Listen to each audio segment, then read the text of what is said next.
Amahoro amahoro bwoko bw'Imana ndabasuhuje cyane abaherereye hirya no hino mu gihugu cy'u Rwanda, intara y'Amajyepfo, Amajyaruguru, Iburasirazuba n'Iburengerazuba ndetse n'umujyi wa Kigali. Ubwoko bw'Imana muherereye ku migabane itandukanye, harimo umugabane wa Amerika, Afurika, Aziya, Europe, Australia, impande n'impande. Ubwoko bw'Imana aho muherereye, abari mu buzima bugiye butandukanye, abakomeye n'aboroheje ndetse abato n'abakuru, ndabasuhuje mwese. Amahoro y'Imana nagumye abane namwe. N'ubundi turi mu kiganiro tumenye amateka mu iyobokamana, ikiganiro muri kumwe na mugenzi wanyu ubwoko bw'Imana Sibomana Anastasi. Yego nyirizina n'undi dutangiye kino kiganiro dufatikanirize hamwe kugira ngo tubone uko twakunguka byinshi kandi mu gihe gitoya. Niyo mpamvu dukwiriye ni ukuba wafata ikaramu ukandika, cyangwa ukoresha mashini, ugakoresha desktop yawe cyangwa laptop yawe cyangwa telefone, uburyo bwose bugushobokera bwo kugira ngo ubashe kubika amakuru y'igihe kirekire cyangwa inyandiko z'igihe kirekire, kandi bigufashe kugira ngo ubone uko wabisobanukirwa mu gihe gitoya cyangwa nawe ubisobanurira abandi. Niho n'ubundi uraza gusanga mu gihe nk'iki ngiki n'ubwoko bw'Imana nyirizina, kubera ko n'ubundi ibyo tuba turimo kwiga ari byo by'ingenzi kuri twebwe ndetse n'abagenzi bacu n'abazadukomokaho.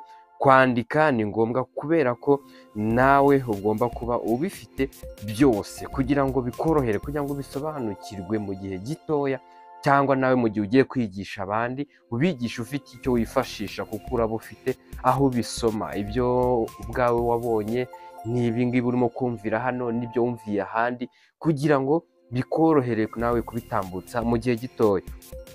dore ko no kwigisha ndetse no gusobanura ari intego n'inshingano ku bwoko bw'Imana. Imimerere yose twaba turimo, imiterere yose twaba turimo, kuko nk'uko ijambo ribihamya mu rwandiko Pawulo yandikiye Abakorino, ibice 5:18 kugera ku 21 havuga ngo, ariko ibyo byose bituruka ku Mana yiyunze natwe ku bwa Kristo, ikaduha umurimo wo kuyunga n'abandi. Kuko muri Kristo harimo Imana yiyungiye n'abari mu isi, ntiyabikibabaraho ibicumuro byabo, kandi noneho yatubikije ijambo ry'umwuzuro. Nicyo gituma tuba intumwa mu cyimbo cya Kristo, ndetse bisa naho Imana ibingingira muri twe. Nuko rero turabahendahenda mu cyimbo cya Kristo kugira ngo mwiyunge n'Imana, kuko utigeze kumenya icyaha, Imana yamuhinduye kuba icyaha ku bwacu, kugira ngo muri we duhinduke gukiranuka kw'Imana. Nyirizina tugiye kurebera hamwe incamake y'amateka y'uyu munsi kuri iyi tariki ya 10 z'ukwezi kwa 12. Muri aya mateka turasangamo umuhakanyi w'inyigisho z'ibinyoma, kandi muri aya mateka turasangamo itsinda ry'abahamya ko bakora iby'Imana ishaka, ariko igiteye agahinda ni uko basuzuguye gukiranuka kw'Imana, hanyuma bakishyiriraho gukiranuka kw'abantu. Twongere twibukiranye ko ubwoko bw'Imana tuboneka hirya no hino ku isi kubw'ubuntu bw'Imana muri Kristo Yesu, kuko mbere Yesu Kristo ataraza mu isi, ubwoko bw'Imana bagenzi bacu babonekaga mu gihugu cya Isiraheli gusa. Ubwoko bw'Imana n'ubundi duterwa ishyaka no kwiga ijambo ry'Imana, ndetse no gusobanukirwa icyo Imana Data wa twese ishaka, kugira ngo dukore igikwiriye nk'abazagororerwa ingororano, nk'abana b'Imana mu bwami bw'Imana. Ubwoko bw'Imana intego yacu ni ukumenyekanisha ukuri kw'ijambo ry'Imana, ndetse no kumenyekanisha inzira y'ukuri ijya mu bwami bw'Imana. Ubwoko bw'Imana buri gihe buri hantu, kuri buri gikorwa duhoza umutima ku by'iwacu mu ijuru, nk'uko n'ubundi Bibiliya bishimangira mu rwandiko Pawulo yandikiye Abakolosayi, ibice 3:1 kugera kwa 2, arababwira ati, nuko rero nimba mwarazoranywe na Kristo, mujye mushaka ibiri hejuru aho Kristo ari, yicaye iburyo bw'Imana. Mujye muhoza umutima ku biri hejuru, atari ku biri mu isi. Ubutumwa bwiza ndetse uko bwanditswe na Matayo, ibice 6:19 kugera ku 21, haravuga hati, ntimukibikire ubutunzi mu isi, aho inyenzi n'ingese ziburya, kandi abajura bacukura bakabwiba. Ahubwo mwibikire ubutunzi mu ijuru, aho inyenzi n'ingese zitaburya, n'abajura ntibacukure ngo babwibe. Kuko aho ubutunzi bwawe buri, ariho n'umutima wawe uzaba. ariko uraza usange n'ubundi hari abibeshya bakanatubeshya ko ari ubwoko bw'Imana, ariko aho bahoza imitima yabo harabatamaza, nk'uko Bibiliya bishimangira mu rwandiko rwa Pawulo yandikiye Tito igice cya mbere umurongo wa 16 aramubwira ati bavuga yuko bazi Imana ariko bayihakanisha ibyo bakora. Bene abo nabo kwanga urunuka ni abatumvira Imana, no ku mirimo myiza yose ntacyo bamaze. Ndetse n'ubutumwa bwiza uko bwanditswe na Matayo ibice 7 umurongo wa 16 kugera ku murongo wa 17 harabihamya hati muzabamenyera ku mbuto zabo. Mbese hari abasoroma imizabibu ku mpungenge cyangwa imbuto z'umutini ku gitovu? Nuko igiti cyiza cyose cyera imbuto nziza, ariko igiti kibi cyera imbuto mbi. Ndetse n'urwandiko rwa kabiri Pawulo yandikiye Timoteyo ibice 3 umurongo wa 5 aramubwira ati bafite ishusho yo kwera ariko bahakana imbaraga zako, abameze batyo ujye ubatera umugongo. Urwandiko kandi Pawulo yandikiye Abafilipi ibice 3 umurongo wa 18 kugera ku wa 19 arababwira ati hariho benshi bagenda ukunda bo nababwiye kenshi, nanone ndabababwira ndira yuko ari abanzi b'umusaraba wa Kristo, amaherezo yabo ni ukurimbuka, Imana yabo ninda, biratana ibiteye isoni byabo, bahoza umutima ku by'isi. Rero turebye ku byo tuvuze haruguru ndetse n'icyo Bibiliya ibihamyaho itanga umugabo, urasanga ikintu hari igihe kirekire mu buzima bwawe kandi ugatanga imbaraga n'ubutunzi kubw'intego y'icyo kintu. Icyo kintu niyo Mana yawe nyirizina. Twongeye twibukiranye, turi mu kiganiro tumenya amateka mwiyobokamana, ikiganiro kinyura kuri Irera TV1 buri munsi, kandi tugiye kureba nyirizina ese abantu babayeho mu gihe cy'amateka bakoraga iby'Imana ishaka. Mureke twumve aya mateka ku buryo burambuye kugira ngo tubigireho cyangwa tuve mu kinyoma cyabo, kugira ngo dukore iby'Imana ishaka nk'ubwoko bw'Imana, tuzabana n'Imana mu bwami bwayo. Tugiye kurebera hamwe amateka ku buryo burambuye yaranze iyi tariki ya 10 z'ukwezi kwa 12. Yego, ku ya 10 z'ukwezi kwa 12 mu mwaka w'1520 umuhakanyi w'inyigisho z'abagize itsinda ry'abahamya ko bakora iby'Imana ishaka ariko bitaboneka muri Bibiliya. Uyu muhakanyi w'Ubudage cyangwa wo mu Budage ni Martin Luther, yatwitse ku mugaragaro ikimasa cya Papa Leo wa 10. Byari byasabwe ko Martin yakwanga ubuyobe bwe, yego harimo no gutsindishirizwa no kwizera. Aya mateka n'ubundi twayatangarijwe n'urubuga rwitwa christianitytoday.com. nyirizina tugiye kureba icyo Bibiliya ivuga kuri aya mateka twifashishije igitabo n'ubundi cya Bibiliya, icyo kitwereka imvugo y'Imana n'ukuri nyirizina itwereka dukwiriye kugenderaho. Nyirizina tugarutse kuri aya mateka, ngira ngo kuyagenderaho no kuyubahiriza, turareba ku ruhande rwa Martin Luther n'abamurwanyaga kuri kino gihe cye.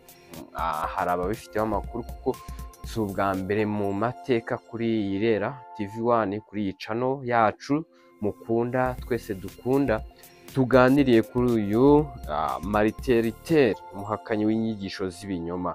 Yabagize itsinda n'ubundi bahamya ko bakora iby'Imana ishaka ariko ugasanga barimo guhakana imvugo y'Imana. Aho ngaba barimo ikibazo cyane. Tugiye kureba ku cyo Bibiliya ivuga kuko nyirizina Martin Luther yahamyaga icyo Bibiliya irimo gushimangira, ariko bariya bandi bo bagahakanya icyo Bibiliya ivuga, banarwanya abahamya icyo Bibiliya yavugaga. Tugiye kureba ukuri kwa Bibiliya icyo kubivugaho nyirizina. Abangaba bahakanyaga icyo Imana yavuze mu nyandiko zigaragara mu byanditswe muri Bibiliya, icyo Bibiliya ibavugaho, cyangwa wahakana imvugo y'Imana iboneka mu byanditswe byera muri Bibiliya. Uraza dusange n'ubundi mu rwandiko Pawulo yandikiye Abaroma ibice 10:2 kugera ku 3 harabavugaho, haravuga ngo ndahamya yuko bafite ishyaka ry'Imana ariko ritava mu bwenge. Ngicyo icyo Bibiliya ibavugaho. Abangaba barwanyaga ukuri. Kubera iki? Wavugaga ukuri kw'ibyanditswe muri Bibiliya ari naho dusanga imvugo y'Imana, ariwe Martin Luther. Abamurwanyaga ni nkaho barwanyaga imvugo y'Imana yo yavuze ubwayo. Ikibazo gihari nabo bahamyaga yuko barimo gukora iby'Imana ishaka. Ese urakora iby'Imana ishaka kandi urimo guhakanya ibyo yavuze yo ubwayo? Icyo cyaba arimo ikibazo, yaba ari n'ikinyoma. Rero niho uraza gusanga hano ijambo ribabwira ngo ndahamya yuko bafite ishyaka ry'Imana ariko ritava mu bwenge. Kubera iki? Barimo kuvuga ko barimo guhamya Imana ariko barimo guhakana cyangwa baburanya Imana ibyo yavuze. Aho haba harimo ikibazo. Dore icyo Bibiliya ikomeza ibahishuraho rero, haravuga ngo kuko ubwo bari batazi gukiranuka kw'Imana uko ariko, bagerageje kwihangira gukiranuka kwabo ubwabo, bituma basuzugura gukiranuka kw'Imana. Umuntu wese uraza kugaragara yuko arwanya ibyanditswe muri Bibiliya, ko ari dore ko Bibiliya ari naho haboneka imvugo y'Imana mu buryo bwuzuye 100%, araba arimo kwihangira gukiranuka kwe, asuzugure gukiranuka kw'Imana. Turasanga rero hano hari icyo na mu Bagalatiya habihamyaho, ubwo Mariterite yerekanaga yuko nyirizina dore ikinyoma n'ubundi bamushinjaga yuko ngo akwiriye guhakana inyigisho yigisha, bakamushyira mu ruhande rw'uko ari mu buyobe, arimo guhamya yuko umuntu atsindishirizwa no kwizera. Aba bamuhakanyaga rero hari icyo birimo kubagaragazaho, kuko nidureba mu byanditswe urasanga umuntu wizera aratsindishirizwa nuko kwizera. Uko kwizera arabatsindishirizwa nako ni uko kwizera kuraba gufite imirimo iturutse kuri kwa kwizera. Rero Mariterite yari ari mu kuri, yari ari mu murongo wa nyawo kuko yakurikizaga n'ibyanditswe, ariko se aba bamurwanyaga bashaka kugaragaza yuko kwizera ntacyo kumaze cyangwa ntacyo kuvuze. Kature icyo Bibiliya ibavugaho mu Bagalatiya ibice 2:16 baravuga ngo nyamara tumenye yuko umuntu adatsindishirizwa n'imirimo itegetswe n'amategeko, ahubwo atsindishirizwa no kwizera Yesu Kristo. Yes, hano haherekanye mu byanditswe Imana yatangarije ubwoko bwayo mu isi, herekanye yuko kwizera Yesu Kristo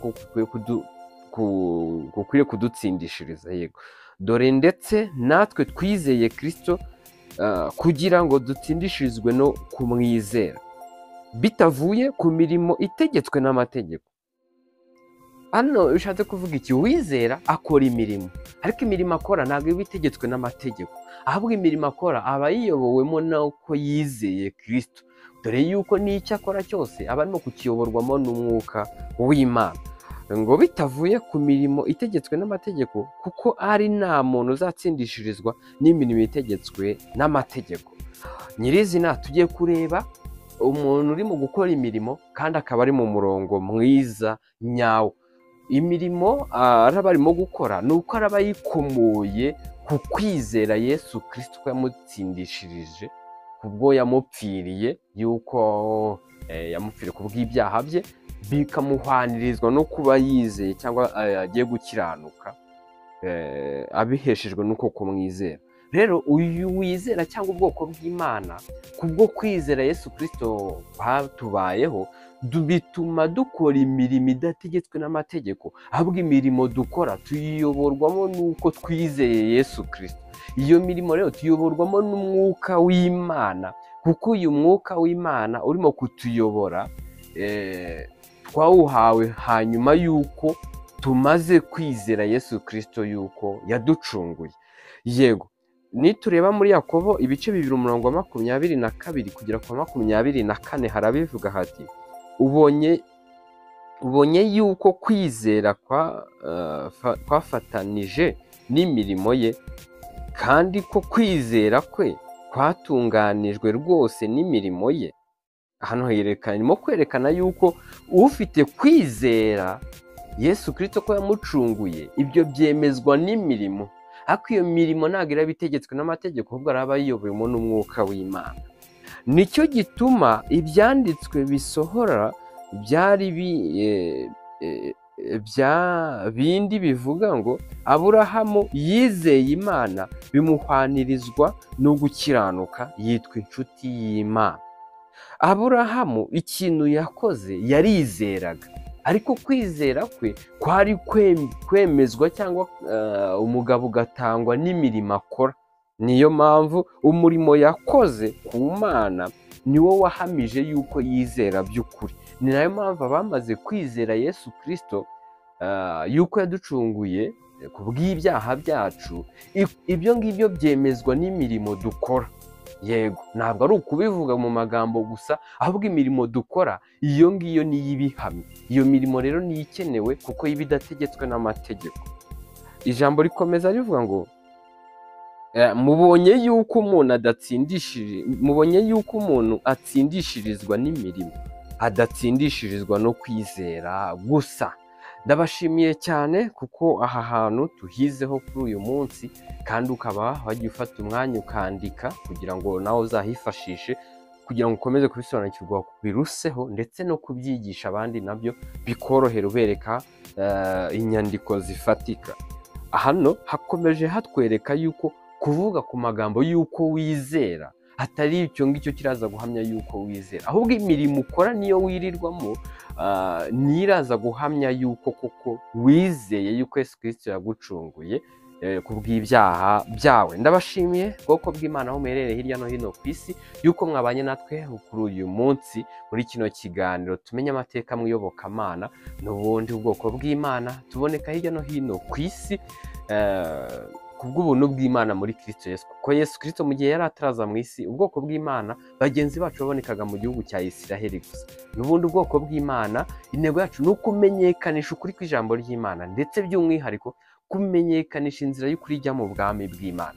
Ubwoko bw'Imana n'ubundi buri gihe, buri hantu, kuri buri gikorwa duhoza umutima ku by'iwacu mu ijuru. Ndabashimiye bwoko bw'Imana aho muherereye hirya no hino. Ibi ntubyihererane, ibi byiza ntubyihererane, bimenyeshe n'abandi mu buryo bwose utekereza bushoboka. Yego, amahoro y'Imana n'ubuntu bw'Imana bibane namwe mubiheshejwe no kwizera Yesu Kristo n'Imana, ndetse no kuba musobanukiwe Imana mu buryo bwimbitse na Yesu. Ndabibashimiye cyane, tuzasubira. Murakoze.